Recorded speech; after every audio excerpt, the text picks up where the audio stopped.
Bonsoir, Monsieur le Premier ministre. Bonsoir, Madame Lapix. Bonsoir, Monsieur le Premier ministre. Bonsoir, Monsieur Boulot, et bienvenue à Matignon, bienvenue aux Français qui nous écoutent, surtout d'être là ce soir. Merci de nous accueillir à l'hôtel Matignon. C'est, je crois, quasiment inédit, ou en tout cas extrêmement rare. Et c'est peut-être la dernière fois que vous avez cette occasion. Alors, pensez-vous qu'il y a une toute petite chance que demain, la motion de censure ne soit pas votée et que votre gouvernement y survive? Bon, je le souhaite, et c'est en effet possible. Ça dépend des députés qui chacune a une part de responsabilité devant les Français, devant les électeurs de sa circonscription, et puis devant la France aussi, qui est dans un moment assez grave. Je pense que c'est possible qu'il y ait ce réflexe de responsabilité où, au-delà des différences politiques, des divergences, des contradictions normales dans une démocratie, on se dise qu'il y a un intérêt supérieur. Bon, je pense que l'intérêt supérieur du pays, le bien commun, l'intérêt national, ça veut dire quelque chose. Et souvent, ça veut dire quelque chose, comment dirais-je, plus pour les Français que je rencontre tous les jours, la semaine dernière encore à Limoges ou dans la rue, qui ont la lucidité de savoir que la situation est grave, qu'il faut faire un effort. Parfois, un peu plus de lucidité. Ils sont plus à la hauteur que certains hommes et que certaines femmes politiques. S'il fallait quantifier, donner un pourcentage, à combien estimez-vous vos chances de survie politique demain à cette motion de censure? Monsieur Boulot, ce n'est pas une question de survie politique pour moi. Non, pour la... Vous savez, je suis dans ce bureau depuis 3 mois, presque jour pour jour. J'y suis arrivé il y a 3 mois, le 5 septembre, en me disant que je pouvais partir le lendemain matin parce que la situation politique est tellement compliquée. C'est la première fois depuis 58, depuis 60 ans, depuis le début de la Ve République, qu'il n'y a pas de majorité du tout. Et aucune majorité possible entre 3 grands groupes, même si celui qui me soutient le plus nombreux, avec 220 ou 230 députés. Donc je sais que c'est une situation fragile et éphémère. Et pour tout vous dire, je suis fier de servir, je suis honoré, très honoré d'être, c'est un mot important, le mot d'honneur, pour d'être Premier ministre, mais les dorures qui sont autour de nous, les voitures officielles, les ordres de la République, je m'en fous, c'est pas le sujet, c'est pas moi qui suis en cause. Ce qui se passe dépasse très largement ma seule condition. Oui, mais vous espérez le soutien de qui? Qui viendra à votre secours? Marine Le Pen a expliqué qu'elle voterait la motion de censure. La gauche aussi, vous espérez quel soutien? Nous verrons comment chacun va prendre sa responsabilité. D'abord, une motion de censure, c'est pas un vote pour ou contre Barnier.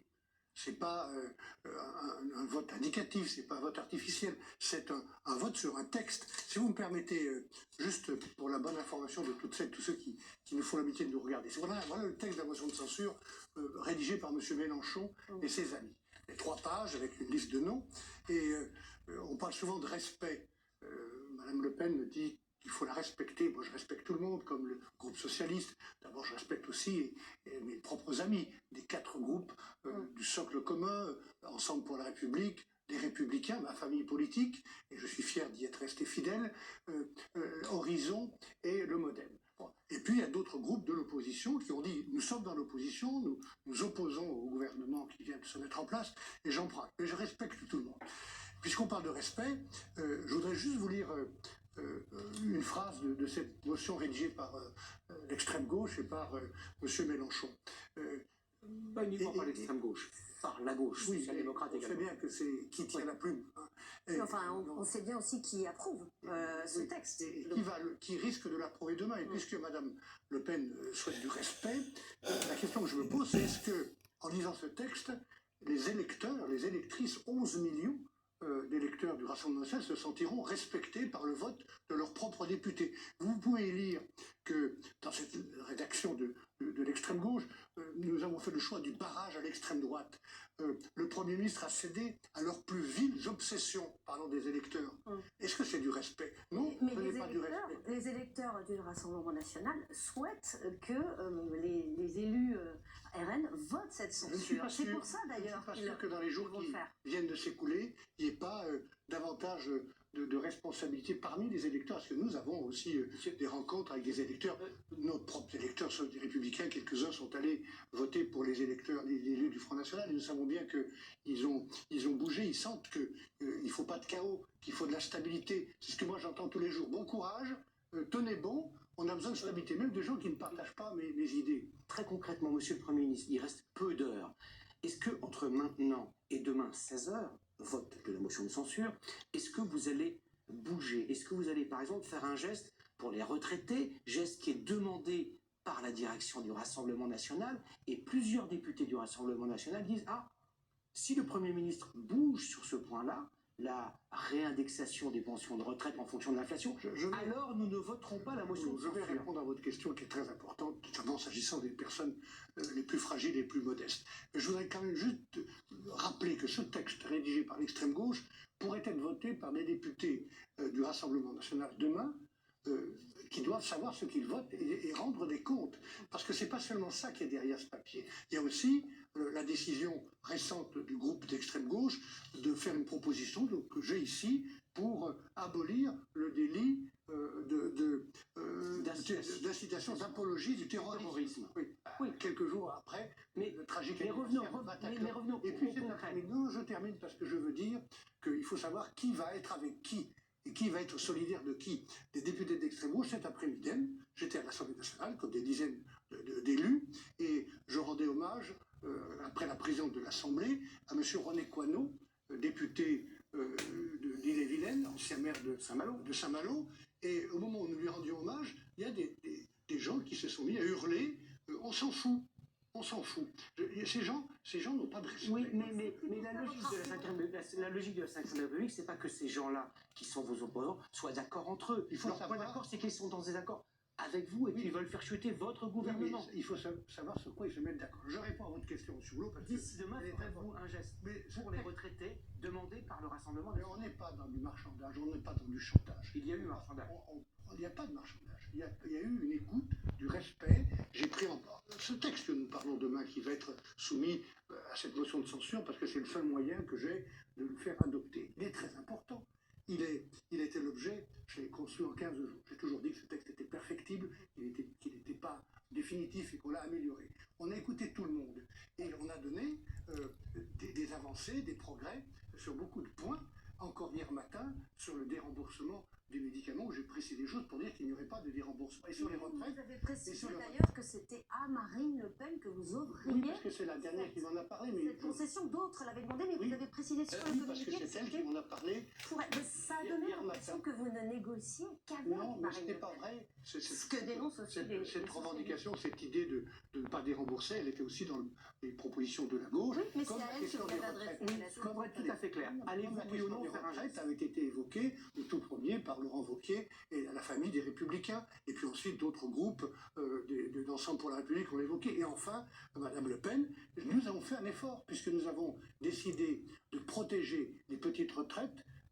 À peu près 43% des retraités se verront indexés comme c'était prévu et protégés. Et un petit effort est demandé à tous les autres. Donc vous ne changerez pas. Vous ne bougerez pas sur ce point. Monsieur Boulot. Le texte dont nous parlons demain, il a fait l'objet de travail pendant des semaines et des semaines. On a tenu compte de tout le monde. Et puis il est arrivé une chose qui n'est jamais arrivée depuis 14 ans. 14 ans. C'est un accord entre l'Assemblée nationale et le Sénat, ce qu'on appelle une commission mixte paritaire. C'est ce texte qui est soumis. Après quoi, puisque vous parlez des retraites, je vais aller au bout, parce qu'il faut être précis vis-à-vis des gens qui nous regardent. Sur les retraites, j'ai ouvert le dialogue social, non pas sur la loi elle-même qui a été votée, on se souvient avec beaucoup de turbulences, mais sur des sujets importants. La retraite des femmes, la retraite progressive, la pénibilité au travail. Sur tous ces sujets, j'ai réouvert le champ du dialogue social, comme nous l'avions fait sur l'assurance chômage, avec succès. Parce que moi, je crois au dialogue social, je crois à la cohésion sociale. Je pense qu'un pays où il y a des syndicats forts et une cohésion sociale, il se porte mieux. Et donc, les députés du Rassemblement national, qui insistent sur les retraites comme d'autres, seront invités à donner leur avis sur ces réformes. Cette mesure en faveur des retraités, la réindexation selon l'inflation, coûterait à peu près 3 milliards d'euros. Il ne s'agit pas de dire que ce n'est rien, non, mais 3 milliards d'euros des dépenses de l'État cette année, c'est 1600 milliards. Donc, êtes-vous en train de dire que pour 0,2% de cette somme-là, vous êtes prêt à aller à une crise politique? Il n'y a pas de marchandage. Il y a un sujet qui a été délibéré, qui a été débattu, qui a été amélioré, y compris pour les plus petites retraites, et nous demandons un effort à tout le monde. Comment on s'en sort, M. Boulot, Madame la République? Comment on se sort de la situation où nous sommes, où il y a un endettement, une dette de 3 226 milliards, où nous payons des sommes gigantesques pour payer des intérêts à des financiers, à des fonds d'investissement chinois, japonais ou américain. On va payer l'année prochaine 60 milliards d'intérêts. C'est plus que le budget de la défense, c'est presque le budget de l'éducation nationale. Est-ce que vous ne pensez pas que cet argent serait mieux utilisé ailleurs? Moi, je veux réduire. Aussi parce qu'il y a eu une succession de concessions et qu'à un moment donné, vous n'en voyez pas la fin. Est-ce qu'elle vous a baladé, Marine Le Pen? Est-ce que vous avez ce sentiment qu'elle vous a baladé? Non, elle m'a pas baladé, mais elle a essayé d'entrer dans une sorte de surenchère en me disant c'est où la non-indexation des retraites, où c'est les médicaments. J'ai trouvé un accord avec mes équipes pour faire la mesure des médicaments. Et puis quand je lui dis ça, elle me dit ah ben les retraites aussi. Je ne veux pas rentrer dans le chantage, c'est pas mon état d'esprit. C'était du chantage? Non, je ne veux pas rentrer dans une forme de chantage. C'était du chantage, non? Non, c'est pas du chantage, mais c'est une sorte de négociation. Avec du bluff. Je ne sais pas, écoutez, vous lui poserez la question. Moi, j'essaye d'être sérieux, d'être raisonnable, d'apporter des progrès et de demander, en expliquant pourquoi, en disant la vérité. C'est pas par plaisir, Madame Lapix, Monsieur Boulot, que je présente un budget aussi difficile. Mais juste, c'était sur Marine Le Pen, c'était la première fois qu'un gouvernement négociait avec le Rassemblement national. Est-ce que vous avez pris cette décision seul? Mais je ne négocie pas, j'ai écouté. Est-ce que vous avez déjà vu une fois depuis la Cinquième République où un groupe de parlementaires du Rassemblement national est aussi nombreux? Ils sont près de 140. Oui, mais donc vous assumez, c'était le groupe, donc c'était votre intervention privilégiée. Je les respecte comme je dois respecter 11 millions de citoyens qui ont voté pour eux et de comprendre pourquoi ils ont voté pour eux. Et moins ceux qui ont voté pour la gauche. Non, pas du tout. Je respecte tous les groupes. Qui estime qu'il n'a pas été écouté à aucun moment. Ce n'est pas vrai, Madame la. Ce n'est pas vrai. Quand je suis arrivé dans ce bureau, qui est d'ailleurs le bureau de Léon Blum, assis là, j'ai appelé naturellement mes amis politiques, ceux qui étaient d'accord pour soutenir le gouvernement, je les ai cités.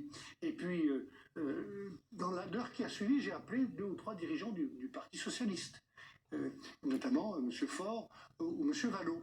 Et qu'est-ce qu'ils m'ont dit, l'un et l'autre? Ils m'ont dit, on ne veut pas vous voir maintenant, et de toute façon, on vote la censure. Ils m'ont dit ça, écoutez-moi bien, avant que j'ouvre la bouche, et avant que je dise quel sera le gouvernement, et qui sera...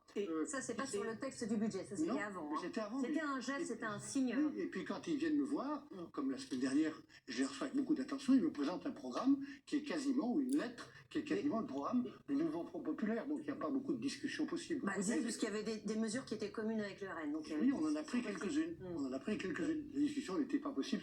C'était pas tout ou rien le programme du nouveau Front populaire. C'est pas possible. Donc je vous confirme que je reste à l'écoute, franchement. Je reste à l'écoute. Et si je dois rester ici comme Premier ministre, non pas pour moi-même, mais pour essayer de continuer à servir, je vous redis que ma porte sera ouverte, que je suis prêt à travailler avec tous les groupes politiques pour améliorer, parce que ce budget n'est pas parfait, il y a encore des discussions possibles sur le projet de loi de finances, et puis il y a plein de sujets, pour après, mais on va y pour les 6 revenir. mois qui viennent, qui doivent faire des mois utiles. Vous disiez il y a quelques jours que s'il y avait motion de censure, renversement du gouvernement, la France allait affronter une grave tempête. Vos opposants disent pas du tout, rien ne va se passer, il n'y aura pas de chaos. Ce soir même, en visite en Arabie Saoudite, le président Emmanuel Macron dit rien de grave ne va se passer, n'ayons pas peur. Qui a raison? Qui exagère la gravité de la situation ou qui la minimise? J'ai naturellement parlé avec le président de la République qui fait une visite importante en Arabie Saoudite. Nous parlons tous les jours. Tous les jours, vous lui parlez de... Oui, bien, aujourd'hui, on se parle tous les jours. Normalement, notre relation est fluide. Chacun est dans sa place et à son rôle. Et il préside, je gouverne et nous travaillons ensemble pour l'intérêt du pays. Il a raison de dire qu'il ne faut pas faire de catastrophisme. Moi, je regarde aussi les marchés et je vois les spreads, les écarts de taux auxquels nous empruntons au nom de la France et que les Français vont payer. Je regarde que nous sommes quasiment au-dessus de la Grèce et que ça s'écarte et qu'on va payer 60 milliards d'intérêts l'année prochaine. Mais si votre gouvernement tombe, ça ne veut pas dire que c'est fini. Il y aura un nouveau ministre, il y aura d'autres mesures qui seront prises. Il y aura des mesures d'urgence qui seront prises, mais pendant quelques mois. Mais l'impact de cette instabilité politique, vous la verrez immédiatement dans les taux d'intérêt. Positive. Oui. Elle était rassurée parce qu'elle connaissait le scénario. En fait. Les gens ont confiance, me semble-t-il, dans la détermination qui est celle du gouvernement français. Mais il faudra bien, si cette motion de censure passe, si je dois quitter le pouvoir d'agir, le pouvoir d'action, si je dois laisser la place à quelqu'un d'autre, alors il faudra bien que les députés, s'il y a des mesures, des troubles, des secousses, des turbulences. Quel C'est possible. trouble de quel... Non, on ne sait pas ce qui peut se passer, mais je pense qu'il y a beaucoup de tensions dans notre pays et qu'il faut faire attention. Beaucoup de tensions, beaucoup de sentiments d'injustice, beaucoup de sentiments, beaucoup de colère. Regardez ce qui se passe dans les milieux agricoles que je connais assez bien et que j'aime beaucoup et qui savent qu'ils peuvent me faire confiance. Il faudra. Ils pourront peut-être faire confiance aussi au gouvernement suivant. Enfin, je veux dire, Je, c'est pas... je vous dis que, votre... comme je l'ai dit à l'Assemblée nationale en répondant à un député communiste tout à l'heure, la situation est très difficile. Sur le plan social, économique, budgétaire, financier, très difficile. Je le sais depuis le début. J'essaie de créer du progrès et d'entraîner tous ceux qui me font confiance et les citoyens vers des progrès. Ce dont je suis sûr, Madame la Pix, écoutez-moi bien, c'est que si la motion de censure passe, tout sera plus difficile et tout sera plus grave. Et Voilà ce que je- parlons très concrètement des Français, de la difficulté que vous évoquez à l'instant. S'il n'y a plus de gouvernement, s'il n'y a pas de budget pour l'année 2025 voté dans les jours à venir, est-ce que ça veut dire mécaniquement que les impôts vont augmenter? On rappelle cette subtilité, il y a donc une réévaluation du barème de l'impôt en fonction de l'inflation. Si le texte n'est pas voté, il y a 17 millions de contribuables dont les impôts vont augmenter. Il y a pratiquement 400 000 contribuables qui ne payaient pas d'impôts, qui vont en C'est payer. les conséquences, il faudra bien Est-ce que vous confirmez cela? Je confirme cela, près de 18 millions de Français verront leur impôt sur le revenu augmenter, d'autres en payeront pour la première fois parce qu'on n'aura pas pu inscrire dans la loi de finances la réindexation qui est prévue, que j'ai prévue pour le barème des tranches d'impôt. C'est inéluctable. C'est inéluctable. C'est Les gravé. retraités aussi se Les verront retraités, augmenter. Il La faudra l'indexation bien, aura lieu Madame pour le Lapix, coup. que les députés qui vont voter demain, qui doivent bien mesurer leurs responsabilités, Mm. aillent s'expliquer avec les Français et rendre des comptes. Il faudra que chaque député qui va voter la censure aille dire aux agriculteurs de sa région, de sa circonscription, pourquoi et comment les retraites agricoles n'augmenteront pas le 1er janvier 2026 parce que cette mesure aura été supprimée. Il faudra que les députés, chaque député qui vote la censure demain ait expliqué aux cadres, aux salariés des entreprises de la circonscription pourquoi 18 millions de Français eux-mêmes vont devoir payer des impôts plus importants qu'ils ne paieraient. Il faudra expliquer pourquoi dans les hôpitaux, dans chaque circonscription, chaque député devra expliquer pourquoi aux infirmiers, pourquoi les crédits que j'ai prévus dans le budget pour la santé mentale, pour les soins palliatifs ou pour les personnes âgées ne sont plus là parce qu'ils seront été supprimés. Est-ce que ça veut dire que si votre gouvernement tombe, vous serez candidat à votre succession pour repartir à la charge et reprendre ce travail que vous vouliez Mais accomplir? moi, je ne suis pas dans cette situation-là. J'espère que je... Ben, vous vous en approchez un peu quand même. Enfin, On verra bien, ça il y a dépend. des gens qui disent on ne votera pas, Oui. on votera la On censure. verra s'ils le font vraiment en prenant leurs responsabilités, en allant s'expliquer. Mais vous avez Après, qu'est-ce discuté qui se avec passe eux, vous passez des coups de fil,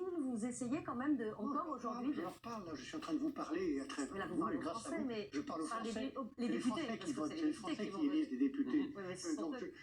j'adore à propos de députés, je vous rappelle que si le gouvernement change, si la censure est votée, il n'y aura pas d'élection avant 6 mois. Il n'y aura pas d'élection en 6 mois. Mais Oui, mais par contre, il y aura un gouvernement qui sera nommé. Est-ce que vous serez candidat à votre succession? Vous Non, n'avez mais pas ça, c'est répondu. une spéculation. Est-ce que vous en avez envie, en tout cas, de continuer? Non, j'ai envie de servir. Je vous ai dit que c'était un grand honneur, mais qu'est-ce que ça a comme sens que si je tombe demain, après-demain, on me retrouve là comme si de rien n'était, Donc, comme ça si n'a pas rien ne de sens. s'était passé. Franchement. est-ce qu'après cette expérience de Matignon, difficile, âpre, vous le dites vous-même, vous sortirez de cette expérience blessé en vous disant j'ai beaucoup travaillé en vain puisque ce château de cartes s'est effondré? Et bien sûr que j'ai envie d'avoir du temps, que les députés nous donnent du temps, même si je sais que c'est compliqué puisqu'il n'y a pas de majorité pour la première fois depuis 60 ans. Donc il faut du temps. Il faut du temps pour freiner la dépense, retrouver notre crédibilité ou la consolider au niveau international, ne pas accumuler sur la tête de nos enfants, de nos petits-enfants, des dettes qu'ils vont devoir payer en impôts. C'est ça. Les dettes d'aujourd'hui sont des impôts pour demain, et puis du temps pour réformer ce pays. Et donc j'ai plein de chantiers que j'ai annoncés ou auxquels nous travaillons, et parfois auxquels nous avons travaillé avec des députés de l'opposition. Par exemple, je vous prends un exemple, la sécurité publique. Nous allons travailler, le garde des Sceaux, Didier Migaud, le ministre de l'Intérieur, Bruno Retailleau, ont ensemble décidé, avec mon soutien, de lancer un grand plan contre la criminalité organisée et les trafiquants de drogue. Sur quoi il s'appuie? Il s'appuie sur une proposition de loi de 2 parlementaires, un socialiste, un républicain, qui ont travaillé ensemble sur une proposition de loi que nous allons mettre en Que œuvre. faudrait-il faire pour que le pays retrouve la stabilité politique qu'il a perdue? Peut-être que je continue. Et Mais est-ce ça, qu'il c'est serait- une forme de stabilité. Hein? Pardon, est-ce que, pour apporter un peu de stabilité, ou en tout cas un nouvel élan, on pourrait imaginer la démission du président? Je le dis parce que certains venus de votre camp, les LR, l'envisagent, l'appel de leur vœu. Je pense à David Lisnard encore ce soir, il y avait Jean-François Copé. Ils estiment qu'il faut qu'Emmanuel Macron se retire puisqu'il n'y a pas de législative possible avant cet été. Oui, écoutez, il y a sur la cheminée qui est là une photo qui est très importante pour moi. Il y en a plusieurs. Il y en a une des Jeux Olympiques d'Albertville que vous avez organisé avec Jean-Claude Killy et où tout le monde a été fier, comme aux Jeux de Paris, de participer au succès de la France qui a plein d'atouts. Notre pays a plein d'atouts. Il vaut le coup qu'on se batte. L'autre photo, c'est celle du général de Gaulle qui accueille Konrad Adenauer, le chancelier allemand, en 63. C'est la photo pour laquelle je me suis engagé en politique. Je suis devenu gaulliste et européen le même jour, patriote européen, je n'ai pas changé. Général de Gaulle était le chef de la Ve République, c'est lui qui a voulu ces institutions et qui garantissent une forme de stabilité. Et je pense qu'il faut faire très attention à cette stabilité. Pour répondre à votre question, Madame Lapix, je pense que le président de la République, oui, mais peu importe, je vous dis ce que je pense. Bien sûr. Le président de la République, il a été élu pour 5 ans, il a la légitimité populaire, il a été clairement élu, et il est, au nom de ces institutions, l'un des garants de la stabilité de notre pays. Il n'a jamais évoqué avec vous cette hypothèse de raccourcir son mandat.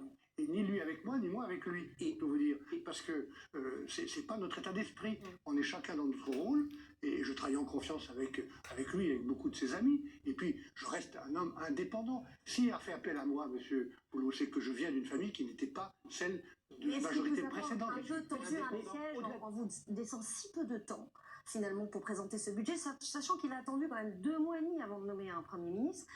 Est-ce que c'était pas finalement piégeux? Écoutez, je ne vais pas revenir sur cette période précédente.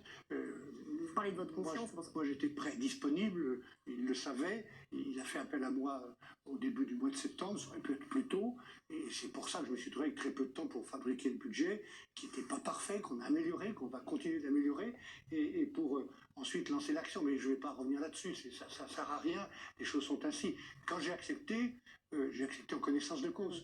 D'ailleurs, si vous trouvez un Premier ministre, ou un président, ou un ministre, ou un député qui se plaint de son sort, il faut lui dire... Et quelles seraient les qualités requises pour qu'un Premier ministre, vous, un autre, puisse être dans la durée et agir dans la durée, sachant qu'il n'y a pas de majorité à l'Assemblée nationale, vous l'avez dit? Mais il faut, je pense, continuer... Est-ce que votre famille politique, nécessairement, est-ce que ça peut être un Premier ministre de gauche? Il faut essayer d'avoir le socle le plus important pour se soutenir. C'est pour ça que j'ai été nommé. Parce que ma famille politique, les Républicains, n'était pas dans la majorité précédente. Et au Sénat, elle était en opposition. Et qu'est-ce qui a changé? Nous avons un socle avec ces 4 familles politiques qui est le plus important. Il est plus important que le bloc de gauche, et plus important que le Rassemblement national. C'est ça ma légitimité. Elle est relative, je le sais. Et au Sénat, sous l'autorité de Gérard Larcher, il y a, pour la première fois depuis 12 ans, une majorité claire qui soutient le gouvernement. Donc après, vous me dites, qu'est-ce qu'il faut comme qualité? Je pense qu'il faut... moi, je ne suis pas parfait. J'ai sans doute commis des erreurs. J'en commettrai peut-être d'autres. Enfin, je reçois des leçons aussi. Et j'essaie d'en tenir compte. Il faut du respect vis-à-vis des Français, notamment tous ceux qui sont sur le terrain et qui bossent dur, et puis les personnes qui sont modèles. J'ai infiniment de respect pour les Français. Il faut du respect dans la classe politique, il faut du respect à condition qu'on me respecte, et il faut de l'écoute, il faut toutes les bonnes idées, elles ne viennent pas de cette maison, elles ne viennent pas de Matignon, souvent elles viennent du terrain. Et ça, vous l'avez dit dès le départ, mais votre qualité, la qualité qu'on vous reconnaissait, c'était d'être un extrêmement bon négociateur, puisque vous avez négocié la sortie du Brexit. Là, on a l'impression qu'en matière de négociation, il y a eu comme un petit bug. Non, il n'y a pas eu de bug. J'ai écouté tout le monde, les ministres auxquels je veux rendre hommage, parce que j'ai un très bon gouvernement dont je suis fier. Ces ministres ont tous fait leur travail, ils ne font pas des sbouffes, ils ne se courent pas derrière les caméras, ils écoutent, ils travaillent. On a beaucoup travaillé, on a beaucoup tenu compte, et on pourra faire le compte de toutes les provisions du Rassemblement national, de la gauche, du Parti communiste, des Verts, et la propre majorité qui se retrouve dans le budget. Mais ce budget n'était pas parfait. Je peux faire des progrès, on peut travailler mieux ensemble, et d'ailleurs on va le faire sur des projets concrets qui intéressent la sécurité, qui intéressent l'incroyable chantier qu'il faut mener de simplification pour qu'on cesse d'emmerder les gens dans leur vie quotidienne. Mais malgré l'énergie que vous avez déployée, l'expérience que vous avez, est-ce que vous concédez de votre part une part d'échec? Est-ce que vous dites, voilà, demain il va y avoir une motion de censure, très vraisemblablement, et je n'ai pas réussi, malgré mon expérience, les négociations, les concessions faites, à stabiliser ce système qui est devenu profondément instable, peut-être ingouvernable. Bien sûr, je n'ai pas tout bien fait, même si je continue à penser que je je dois faire bien et que j'ai fait de mon mieux. Et vous parlez au futur, hein, vous vous projetez encore. Oui, parce que je suis toujours dans le futur. Vous savez, j'ai beau avoir 73 ans, je suis toujours dans le futur et je garde la même capacité de m'engager. Oui, je pense que j'ai pas tout bien fait, mais j'ai pas eu beaucoup de temps pour l'instant. 3 mois. Après-demain, je serai depuis 3 mois. Quand vous parliez dans la piste du Brexit, ça a duré 4 ans et demi. 4 ans et demi. Et avec une culture en Europe, entre les pays européens, que je connais assez bien, qui est beaucoup plus grande que chez nous, du compromis. Avec ce qu'on espérait que vous alliez un peu d'un mot, souffler. est-ce que vous considérez que la mission qui vous a été confiée était une mission impossible? Non, une mission difficile. Une mission difficile. Le Premier ministre de l'Environnement, que Georges Pompidou avait nommé, avait écrit un livre qui s'appelait Le ministère de l'impossible. À quelques 20 ans après, j'ai été ministre de l'Environnement. C'est jamais impossible. C'est toujours difficile. Notamment dans un moment où il n'y a pas de majorité, où il y a une situation où on n'a pas le temps d'en parler, mais on pourrait parler de ce qui se passe en Europe avec la guerre en Ukraine, ce qui se passe au Proche-Orient, ce qui va se passer avec le nouveau président américain, peut-être une guerre commerciale. Tout ça a des conséquences. Donc le moment est grave, il est difficile, mais l'enjeu n'est pas impossible. Merci beaucoup, monsieur le Premier ministre, d'avoir répondu à nos questions. Merci. C'est à vous.